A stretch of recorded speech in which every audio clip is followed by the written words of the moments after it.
जतच्या प्रलंबित प्रश्नांसाठी विक्रम ढोणे यांचे घंटानाद आंदोलन. जत तालुक्यातील विविध प्रलंबित आणि ज्वलंत प्रश्नांकडे राज्य शासनाचे लक्ष वेधण्यासाठी युवक नेते विक्रम ढोणे यांच्या नेतृत्वाखाली जत येथील प्रशासकीय भवनासमोर घंटानाद आंदोलन करण्यात आले. यावेळी जत तालुक्याच्या विभाजनाची अनेक वर्षांपासून प्रलंबित असलेली मागणी तातडीनं मार्गी लावावी अशी मागणी करण्यात आली. तसेच उपजिल्हा रुग्णालय जत आणि तालुक्यातील विविध प्राथमिक आरोग्य केंद्रांमध्ये अधिकारी कर्मचाऱ्यांची रिक्त पदे भरून आरोग्य सेवा सक्षम करावी अशी मागणी करण्यात आली. म्हैसाळ योजनेचे विभागीय कार्यालय जतमध्ये कार्यान्वित करणे, कृषी विभागाकडील प्रलंबित अनुदान शेतकऱ्यांना वितरित करणे, जत शहरात स्वतंत्र वाहतूक शाखा सुरू करणे, ग्रामीण भागातील पोलीस चौक्या सक्षम करणे तसेच संख अप्पर तहसील कार्यालयात आवश्यक मनुष्यबळ उपलब्ध करून देणे या मागण्यांकडे आंदोलनातून लक्ष वेधण्यात आले.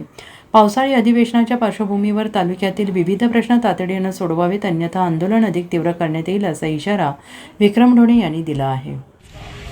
राज्याचं पावसाळी अधिवेशन सुरू आहे. या राज्यातील सर्वात मोठा क्षेत्रफळ असला हा जत तालुका आहे. जत तालुक्यातील क्षेत्रफळ एका जिल्ह्याचं क्षेत्रफळ एवढा मोठा क्षेत्रफळ आहे. या तालुक्यातील अनेक प्रश्न आवासून उभा आहेत. फक्त निवडणुकीच्या काळामध्ये हा तालुका एक नंबरला करतो म्हणून बाता मारल्या जातात, पण गेले 4 अधिवेशन झालं या तालुक्यातल्या प्रमुख प्रश्नाला न्याय मिळत नाही.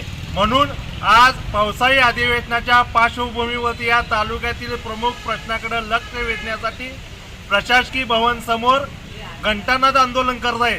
त्याच प्रामुख्यानं जत तालुक्याचं विभाजन झालं पाहिजे. या तालुक्याचं विभाजन झालं पाहिजे. म्हैसाळ योजनेचं कार्यालय जतला स्थलांतरित करण्याची घोषणा गेल्या महिन्यात मंत्र्यांनी केली आणि 1 जूनपासून कार्यालय सुरू करण्याची घोषणा केली, पण प्रत्यक्षात कामकाज मात्र सांगलीतूनच चालू आहे. तर जत तालुक्यातील शेतकऱ्यांच्या सोयीसाठी सर्व सक्षमपणे म्हैसाळ योजनेचं कार्यालय जतमध्ये चालू झालं पाहिजे.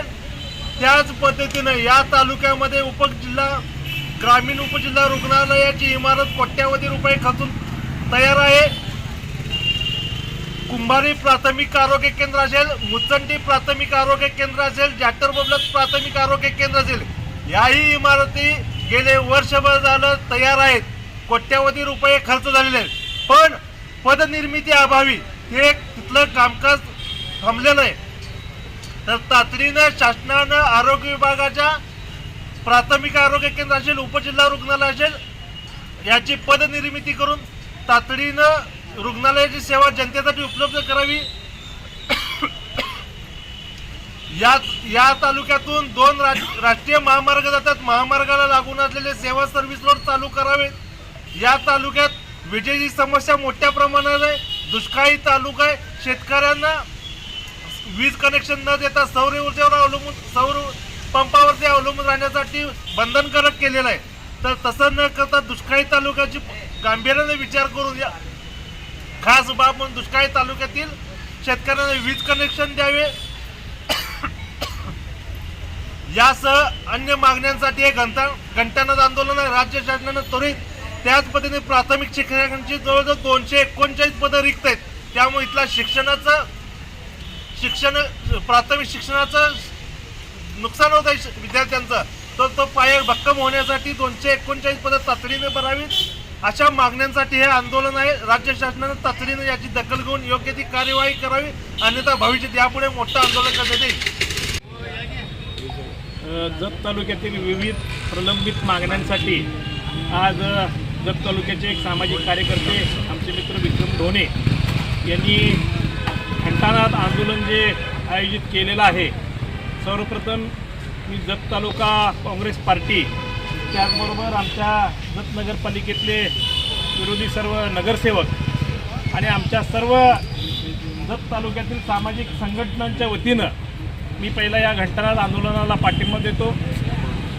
या शासनानं जे झोपेचं सोंग घेतलेलं आहे, मगाशी आमचे मित्र राष्ट्रवादीचे विवेक कोकरे म्हणले की शासन झोपलेलं आहे. झोपलेलं नाही, झोपेचं सोंग घेणारं शासन आहे. आज तालुक्यातले विविध प्रश्न प्रलंबित आहेत, परंतु या प्रश्नांचं या राज्यकर्त्यांना, सत्ताधाऱ्यांना काय घेणं देणं नाही आहे. त्या प्रशासनाला काय घेणं देणं नाही आहे. आणि अशा प्रकारे हे सगळे प्रश्न जे प्रलंबित प्रश्न वारंवार उद्भवतात त्याच्यावरती ठामपणे उपाययोजना काढण्यासाठी शासन सक्षम नाही आहे. आज आसमानी संकटही इथल्या शेतकऱ्यावर आलेलं आहे, त्याच्याबरोबर हे सुलतानी संकटही आपल्याला त्याला सामना करावा लागत आहे. अशा पद्धतीच्या या प्रशासनाचा या शासनाचा मी जाहीरपणे निषेध करतो. जत तालुका काँग्रेस समितीच्या वतीनं विक्रम ढोणेंच्या आंदोलनाला आमचा पाठिंबा राहील आणि ज्या ज्या वेळेस अशा शासनाच्या विरोधात किंवा जनतेच्या हिताचे जे जे काही प्रश्न कुणीही घेऊन उभारत असेल तर त्याच्या मागे आम्ही ठामपणे उभं राहू आणि आंदोलनात सहभाग घेऊ. त्याच्यापेक्षा जोमाने आपण सर्वांनी दाद मागूया. विक्रम ढोणेंची कायम तडफड असते, विविध प्रश्नांवरती ते नेहमी आंदोलन करतात. अशाच पद्धतीचं आजचे घंटानाद आंदोलनाचं शासनाने दखल घ्यावी आणि ताबडतोब त्यांच्या सर्व प्रलंबित मागण्यांचा पाठपुराव्यासाठी प्रयत्न करावा असं मी सांगतो. Bureau report SBN Marathi Jat.